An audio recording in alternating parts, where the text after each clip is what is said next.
Hey builders, before we jump into today's episode, I want to remind you about our next masterclass, which is happening tomorrow. And it's called Supporting Struggling Students, but it's really about how to close that implementation gap between all of the things you want to do for tier one instruction and what actually happens in the classroom. So I'm going to be walking you through a very simple system you can use to help your teachers implement tier one instruction more effectively so that you are catching students before they fail and you're helping them get quickly back on track. So if you are frustrated by tier one and you've done the training and you've done all the things and you're still not seeing effective tier one happen in the classroom, you're going to want to be a part of this masterclass. We're going to give you a proven, simple system to get tier one finally working in your schools. So we still have a few guest tickets left, not many. And so I'm recording this early. And if you go to the webpage and it says that we're all sold out, I'm sorry about that. We are keeping it small to make sure that everybody gets the support they need. If you're a member of the collective or you are a member of BU, just go make sure you check your email because we sent you something in there. If you're not a member of the collective or BU and you want to be a part of this masterclass, go to buildershipuniversity.com/masterclass. And again, it's happening tomorrow. Now, on with the show. You're listening to the School Leadership Reimagined podcast, episode 337. How do builders like us make a dramatic difference in the lives of our students in spite of all the obstacles we face? How do you keep your vision for your school from being held hostage by resistant teachers, uncooperative parents, ridiculous district policies, or a lack of time, money, or resources? If you're facing those challenges right now, here's where you'll find the answers, strategies, and actionable tips you need to overcome any obstacle you face. You don't have to wait to make a difference in the lives of the people you serve. You can turn your school into a success story right now with the people and resources you already have. Let's get started. Hey builders, welcome to another episode of the School Leadership Reimagined podcast. I'm your host, Robyn Jackson, and today I want to talk about tier one. Now, before you change the channel or turn me off, hear me out, because a lot of principals I talk to right now are saying the same thing about tier one instruction. They're saying we've done the training, we've bought the resources, we've given teachers the time, and yet when I go into classrooms, everything still looks mostly the same. So you've done everything, and maybe your district or your state is holding you accountable for better tier one instruction, either because you're doing RTI or MTSS, and you are feeling the pressure. And so today, I'm not going to train you on tier one. Everybody by now knows what tier one is in theory, right? We've all sat through the PD. We have all gotten the training and the materials, and so have our teachers, quite frankly. So why is it not still working?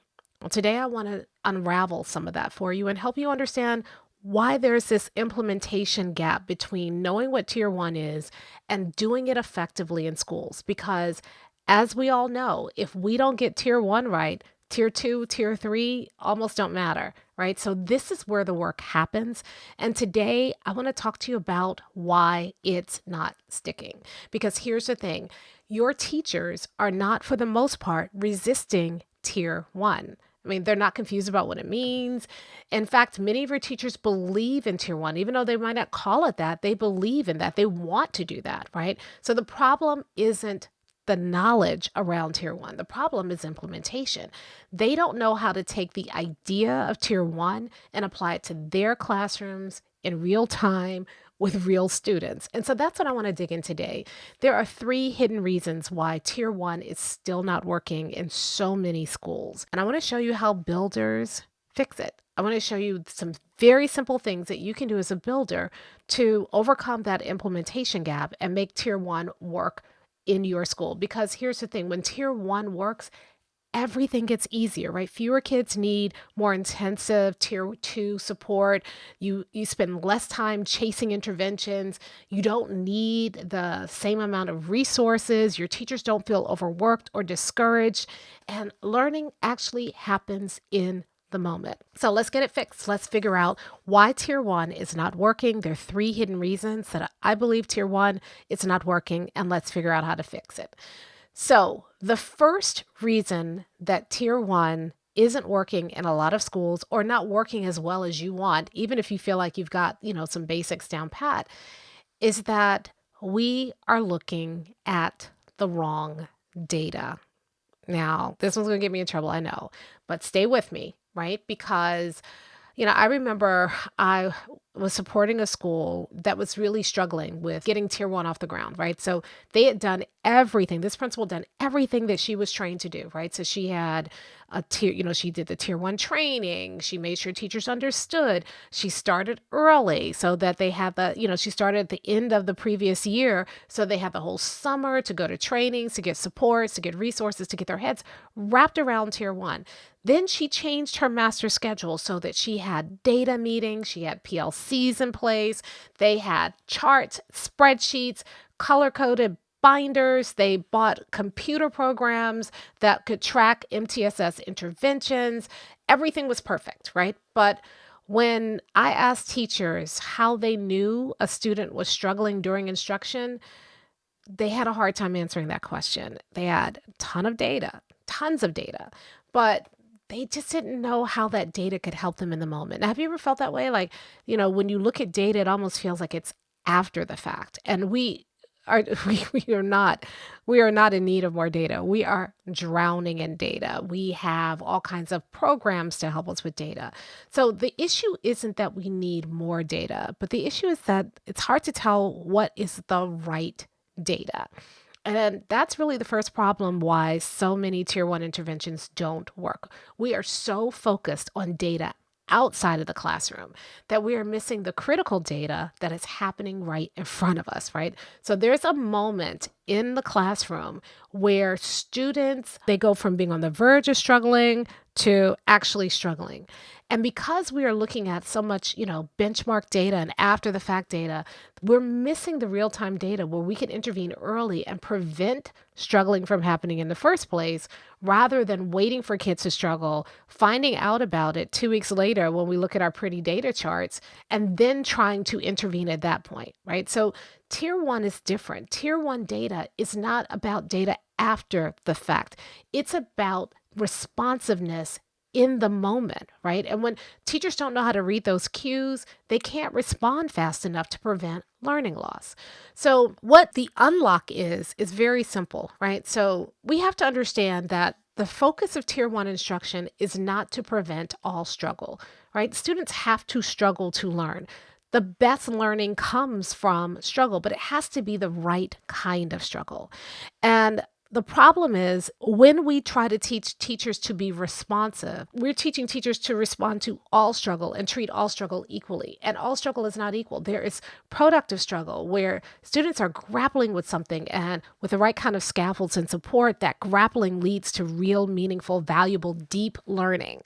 And then there's a kind of struggle where students are spiraling, and it's not going to lead to deep learning. It's going to lead to frustration. It's going to lead to kids giving up. And the problem is we don't teach teachers how to recognize the difference between productive struggle and destructive struggle. And we're not equipping teachers with the skills to scaffold productive struggle and to intervene enough in destructive struggle to get kids back on track right away.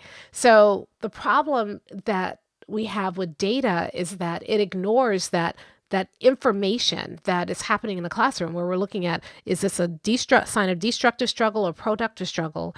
And then secondly, how do we respond to each differently? So teachers are they're sent to the classroom. They're told you got to differentiate. They're told that, you have to intervene early, but they're not taught how to recognize that moment that requires intervention and when they need to just kind of leave things alone and support kids as they are struggling productively to learn, right? So we're talking to teachers about data, but we're not showing them how to be responsive to the data that's sitting right in front of them. Here's the other thing. When teachers are in the classroom, they are trying to think of 20 million things at once. They are moving through the lesson. They're keeping track of the standard. They're watching the time and making sure their pacing is right. They're managing and monitoring behavior happening in the classroom. They're thinking about what's coming up next. They're dealing with all the interruptions that happen as a part of teaching. And that's a lot for the teachers to hold all at once. And they do an amazing job of doing that. And so if teachers are going to be responsive to data in real time, we have to make sure that that data is so clear and so unambiguous that teachers not only can't ignore it, but they don't have to figure out in real time what to do about it. So what normally happens in classrooms is that when a student starts spiraling into destructive struggle, the teacher may see the early signs of it, but they're also managing 25 other things. So they don't catch it until it becomes just dramatic, right? The kid has a meltdown or the kid stops working. And now the teacher's trying to get the kid to work again, but the kid's already frustrated. And so now you've got a battle of wills happening, which can lead to a behavior problem. And if the teacher had just caught that student 3 minutes earlier at the beginning of their struggle and had something very quick that they could have done to redirect that kid would have never spiraled. That kid would have moved to productive struggle and kept learning and felt proud of himself for having worked through something really tough and done something really hard and learned. That is a critical moment in a classroom, but most of our tier one instruction, training, resources completely ignores that. And that's the key, right? We are cleaning up a lot of our tier one strategies, a lot of our tier one data is designed to clean up after the mess rather than prevent the mess in the first place. And so what builders do is we do something very simple. We help teachers create ahead of time red flags. So once teachers understand the difference between productive and destructive struggle, they don't have to always keep monitoring for it. They have other things that they're doing in the classroom right now. So what we do is we create red flags to let teachers know when a student has crossed from from productive struggle into destructive struggle. The red flag says, hey, this is an early warning sign that a kid is about to head from productive to destructive struggle. And if that red flag is unambiguous and clear, teachers don't have to worry about it. When the red flag pops up, the teacher has an intervention designed to help that student get back on track very quickly, and they prevent the meltdowns, they prevent the shutdowns, they prevent the behavior problems. Instead of waiting until at the end of the day when they look at the exit ticket and they realize, oh, that kid didn't get it, the red flag lets them know the kid isn't getting it right now, and the teacher can intervene. So at the end of the day, when they look at those exit tickets, everybody's gotten it. So the first big mistake we make with tier one is we focus almost exclusively on after the fact data rather than helping teachers recognize the data that's happening right in front of them and doing it in a way that respects the fact that teachers are already overloaded in the classroom at the moment. The red flags, once you put them in place, teachers don't have to think about it. Teachers can focus on responding to students in real time because you've made the data so hard to ignore that when it shows up, teachers understand, hey, this is a sign and this is data that tells me that this child needs an intervention right now. And because they've identified the red flag and they've also created ahead of time a corresponding intervention, the teachers can see the red flag. They already have the intervention in place. They put it in place. It works. The child gets back on track, and then teachers can keep moving. If we do that, if we help teachers to recognize and become aware of the difference between productive struggle and destructive struggle, the kind that shuts learning down. Once teachers see the difference and once you put red flags in place to help teachers respond when they do see the difference, then they can act before students ever get off track, and it can make tier one instruction more seamless, more responsive, and easier for teachers to keep up so that it doesn't feel like a one more thing. In fact, it feels almost like a relief when we show teachers how to do this, and they put the system in place, things get easier because they don't have to worry about it. They even teach kids, hey, this is a red flag. If you see this, then you need to stop working and let me know what's happening and I can support you. And because this is all done ahead of time, in the classroom, the instruction just keeps moving. It's magical, right? And so inside the Supporting Struggling Students Masterclass, I'm going to show you the difference between productive and destructive struggle and show you how you can teach teachers that difference. And then I'm also going to show you how to create red flags so that you can help your teachers put these red flags in place. This is great for like PLCs. You know, many times when we look at PLCs, we're looking at after the fact data, but imagine having PLCs look at an upcoming unit and say, all right, what does productive struggle look like in this unit? What does destructive struggle look like for this unit? What are our red flags? And together, think about this. What if your PLCs together created those red flags and already had interventions in place? And then they go out and teach and they talk about what red flags are showing up, but they also talk about the power that those interventions had. Think about this. When we have people, instead of drowning in data, we paid attention to the data in real time, the upstream data, the data that happens before the data that we're going to talk about in the data meetings. The first sign of struggle, think about how different tier 1 instruction will look at your school. It's a simple tweak, but it makes such a difference. All right, so now let's talk about the second mistake. The second mistake that we make is related to this, right? Because we're having teachers look at the wrong data and we're focused exclusively on after the fact data, instead of showing teachers how to recognize real-time data, teachers are reacting rather than anticipating. And so most of the training that we give our teachers is reactive. We see something happening, let's give you some training to fix it. And we're training teachers to, looks like the data is telling us the kids aren't understanding X, Y, and Z. Therefore, we now need to run in and do an intervention. And think about what that does to people psychologically. It makes you feel like you are always behind. It makes your teachers feel like they're always behind. It makes the kids feel like, why bother trying? Because I'm not going to get it and they're going to have to intervene anyway. So they start feeling like they're always behind. And so we have created an environment that's very reactive, when the whole idea of tier 1 to begin with was to do things to make our response to students more proactive, to catch students early before they got into a free fall of struggle, to get students access to the supports they needed before they failed. But we're still doing tier 1 in such a reactive way that no wonder it's not working. And no wonder your teachers are saying, why bother? Because they always feel behind, right? Well, what builders do is we aren't about reacting. Who has time for that, right? Instead, builders are proactive, so that the moment that not only the moment do we see students start making that shift from productive to destructive struggle, we have an intervention in place where those interventions are created ahead of time. What most classrooms do is they see a kid struggling, and even if they immediately jump in to help, it's almost too late because the struggle is already crossed into destructive struggle and the teachers are making up their supports on the spot. But if we're really thinking about true tier 1 support, it's proactive. It starts before the lesson even begins. It starts when teachers are going through the lesson and planning the lesson and looking at the standards and saying, where might my students struggle?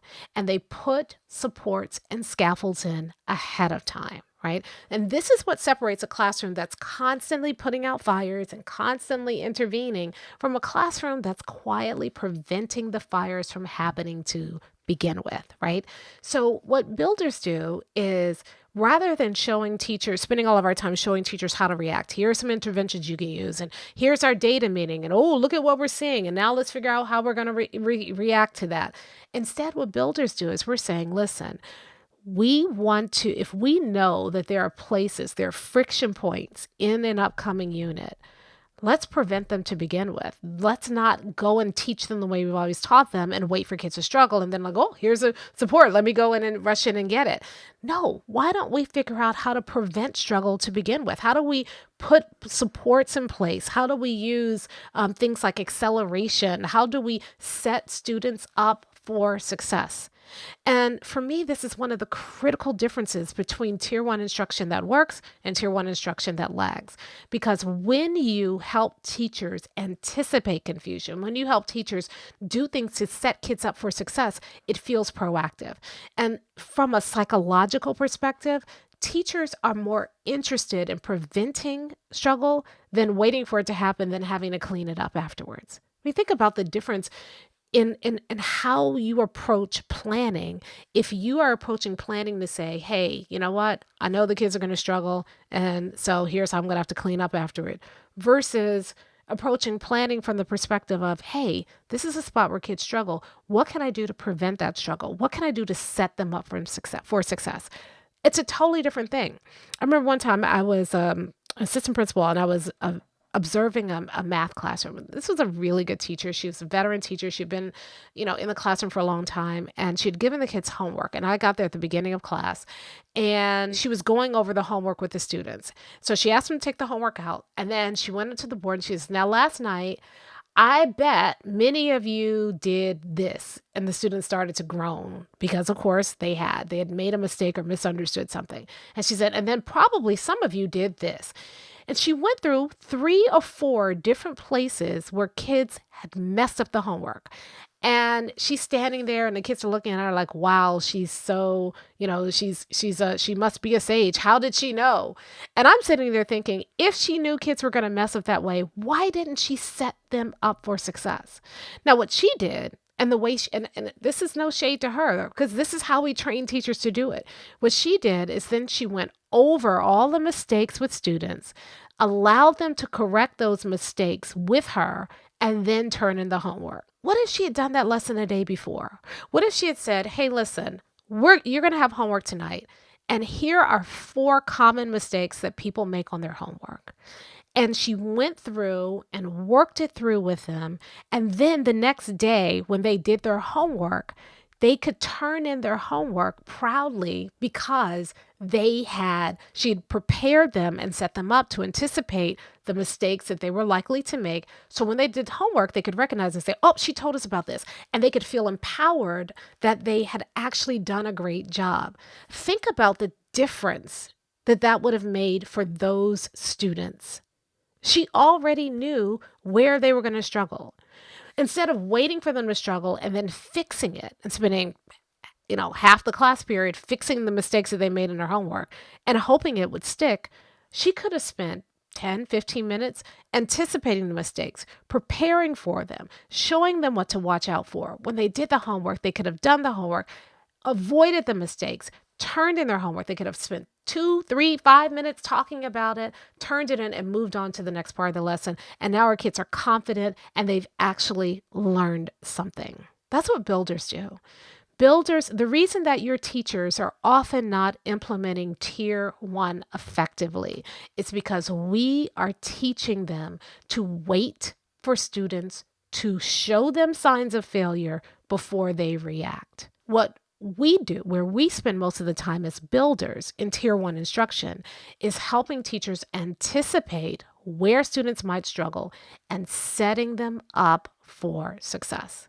Now, I'm going to go into this in a lot more detail in the masterclass tomorrow. So those of you joining us, I'll be giving you some real examples from that, showing you how to set that up for teachers.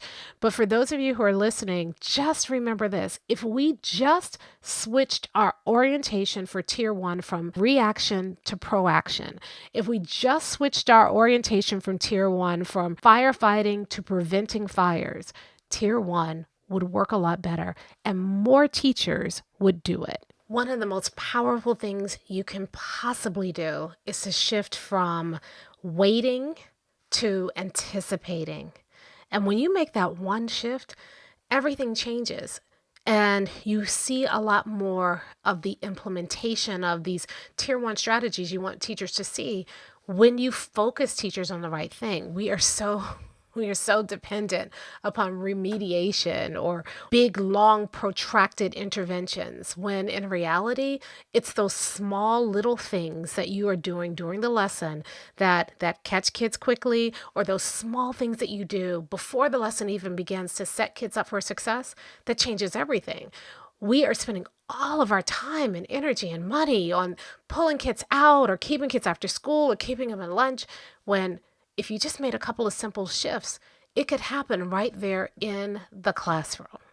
All right, so that's mistake number 2. And now let's talk about mistake number 3. I don't know if this is a mistake, maybe, But I think that one of the main reasons that you are not seeing more tier one or tier one's not working as effectively as we want it to is that teachers understand it in theory, but they have a really hard time understanding it in practice, right? So if I were to ask teachers in your school right now to define tier one, they probably could recite a definition: high quality, grade level instruction that meets the needs of all students. They probably can all tell me that. But if I were to ask them, what does that look like in your classroom? I bet most of them would have a hard time giving me an answer because we have been teaching tier one as a theory, as a strategy. People understand it in generic terms. We understand it in generic terms. I bet if I were to ask you, what does tier one instruction look like? You would have a hard time describing it beyond the definition that you were taught. Like, what does it look like in your school, right? But it's really hard to translate that definition into our own content, our own context, our own kids, our own pacing, our own vision, our own students' needs. And because we understand it generically and our teachers understand it generically, we think that that's going to translate into real implementation in the classroom. But until teachers can understand what tier one looks like in their context and they can see it from their perspective, they're not going to be able to implement it consistently or effectively in their classroom. So the way that you close that gap as a builder is you talk about something called mastery thresholds. Now, I'm going to try to explain this here without giving the masterclass here. I mean, not that I don't want you to understand it. It's just what I'm trying to say is I'm going to try to explain it without like spending 80 minutes going into it, right? Okay.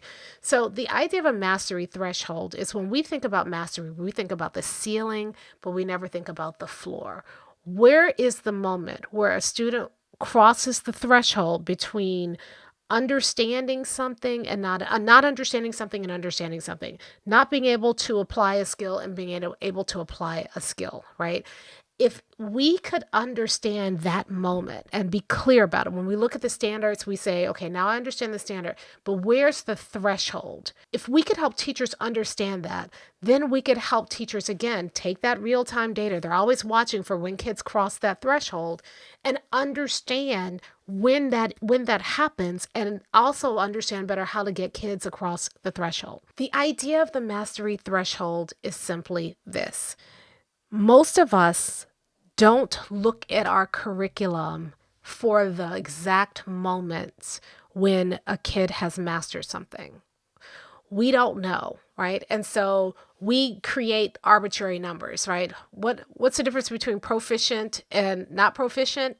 It's an arbitrary number. Okay, if they get 80% correct on a test, does that mean that they understand it? Well, maybe. But maybe they got 80% correct and 80%, and the test was written so that 80% of the test was review and 20% was on the new material. So if they got the 80% review correct and the 20% on the new material incorrect, based on the grade alone, we say, oh yeah, they've mastered, they're ready to move on, when in fact they are not. If we could spend more time with teachers helping them understand the standards they're trying to help students achieve, understand what mastery looks like, understand when a student crosses over into mastery, then tier one would make a lot more sense. And here's why. Right now, tier one, in most of our data meetings around tier one, we're looking at data, we're unpacking the data, we're digging deep in the data. And at the end of the day, those numbers, that data doesn't mean anything. What does 80% mean? What does 75% mean? What does proficient mean? And because we don't understand what those things really mean in our context, then we can't recognize that kids aren't getting it or aren't proficient or heading towards not being proficient, except because we test them. Or we can't understand what we need to do differently to anticipate where they are struggling so that we can prevent that struggle to make the pathway to proficiency easier for students, because we don't know what that looks like. We don't understand the pathway. And we can't make our interventions effective. Do you know my frustration with most interventions? And I made this mistake myself as a teacher. I intervene generally, but not in a targeted way. When you understand what the mastery threshold is, if you understand what mastery looks like, your interventions can be a lot more targeted, a lot more effective. There are kids who are wasting away their lives sitting in interventions that are never going to get them to mastery because we don't really understand what mastery is. But if you helped teachers focus on that, understanding that, being crystal clear about that, their entire instructional process would completely transform. But we're throwing out curriculum to teachers 2 weeks before they have to teach it and not giving them time to really deeply understand it. We are providing surface level PD to tell them, to walk them through the curriculum guide and to say, here's where you find the vocabulary and here's where the test is and here's the 2-week window that you have to teach this and here are the day-to-day lessons, instead of helping teachers think deeply about their own subjects and understand their subjects and understand what it is we're trying to help students achieve. And so therefore, we can't have really effective Tier 1 instruction because teachers don't understand mastery. One of the most powerful shifts you can make in Tier 1 instruction is starting with mastery, starting with helping teachers understand where they're trying to get kids, to help teachers know where students are going. Because then they can more easily recognize the early warning signs that kids are struggling. Then they can design really effective interventions that get kids back on track quickly rather than wasting their entire lives in remediation. Then they can put supports in place that anticipate where kids are struggling and set them up for success to begin with. But that's the part we skip. If your Tier 1 instruction is going to work, you got to understand what mastery is. You got to understand where you're taking kids. You got to understand what the pathway to mastery looks like so you can recognize productive versus destructive struggle. You've got to put interventions, effective interventions in place so that you are getting kids into productive struggle quickly and keeping them from getting out of destructive struggle. You got to anticipate where kids might struggle so that you can put the supports in place ahead of time and set kids up for success. If you do that, Tier 1 will work. But we're focusing on, looking at our MTSS data and all these other things that are not going to move the needle. And again, it's not your fault. That's how your training has primed you to do it. And so that's why you're frustrated, because you've done the training, you're doing things exactly the way your district is telling you to do it, and it's not working. And now you know why. And so, again, that's why we're going to be doing the masterclass tomorrow, is to help you to take the stuff that you're being asked to do with Tier 1, but actually make it work. To take the things you want to see happen in Tier 1 and actually help your teachers do it. To set your teachers up for success so that your kids can be more successful. Tier 1 doesn't have to be complicated, y'all. We've made it overly complicated. Tier 1 is a great idea. It's what we should be doing, but we have made it so opaque and overly complicated that our teachers are really struggling to implement it, even if they believe in it, because of all the hoops that they have to jump through, because of all the protocols that we're putting out. We've just taken something really good and we've leadered all over it. we need to wipe away all of that stuff and get back to what really matters, which is helping 100% of our students be successful. So if your Tier 1 is not sticking, it's not because your teachers don't care. It's not because they don't know what to do. It's not because they're lazy. It's because the system hasn't helped them translate Tier 1 to their classrooms. It hasn't helped them anticipate where kids are going to struggle so that they can set the kids up for failure. And it hasn't helped them see where kids are struggling in real time, to focus on the right data. Not that other data isn't important. It's just not the most important data. It's after the fact data. It's more important to have data in real time and to be able to respond in real time. But once you fix those three things, Tier 1 becomes less about the training and the protocols and the stuff that we've put onto tier one, and more about what we're really concerned about as builders, which is every child succeeding. So if you want to see exactly how to build that tier one system, you can join me tomorrow for the Supporting Struggling Students Masterclass. Collective members, you're already in. BU members, you're already in. Just make sure that you've got an RSVP so we know you're coming. So make sure you look out for your email for that. And if you are not a member of the collective or BU, we still have a few guest tickets, I think. So go to buildershipuniversity.com/masterclass. See if there are any tickets there. We can keep it small so everybody can get the support they need. But if you want to get a ticket, buildershipuniversity.com/masterclass. So anyway, today, I hope that you've gotten, that you can now see that the reason tier one isn't working isn't your teacher's fault. And it really isn't your fault either. You're doing things exactly the way you were trained. And the problem is the way you were trained isn't setting you up for success. But now that you know that, you know how to fix it. You know that helping teachers to look at more real-time data in the classroom. And can I just take a minute? We are relying too much on exit tickets. Can I just say that? Exit tickets are great, but you can't build an entire tier one program on exit tickets. So that's my commercial for today. There's so much more that you could be doing that's so effective and a lot easier. And so once you understand that and you get teachers focused on real-time data and you make it easy for teachers to recognize that real-time data, you make it unambiguous and hard to ignore so that it immediately creates a response. You pre-plan those responses ahead of time so that teachers don't have to scramble when they see it. They can do something about it right away. You are doing things to set kids up for success in the first place, and you're doing more to help teachers understand what mastery looks like. Where are you taking kids? What does that path to mastery look like so that your interventions get more targeted and more powerful so that you can see the early warning signs so you can do a lot more to set kids up for success. You do those three things and tier one will begin to work. And not only will it begin to work, but your teachers are going to be more likely to implement it because it makes more sense.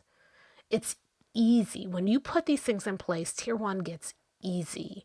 Instruction gets better.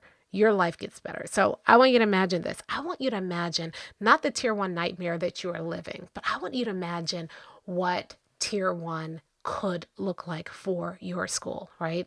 So think about this.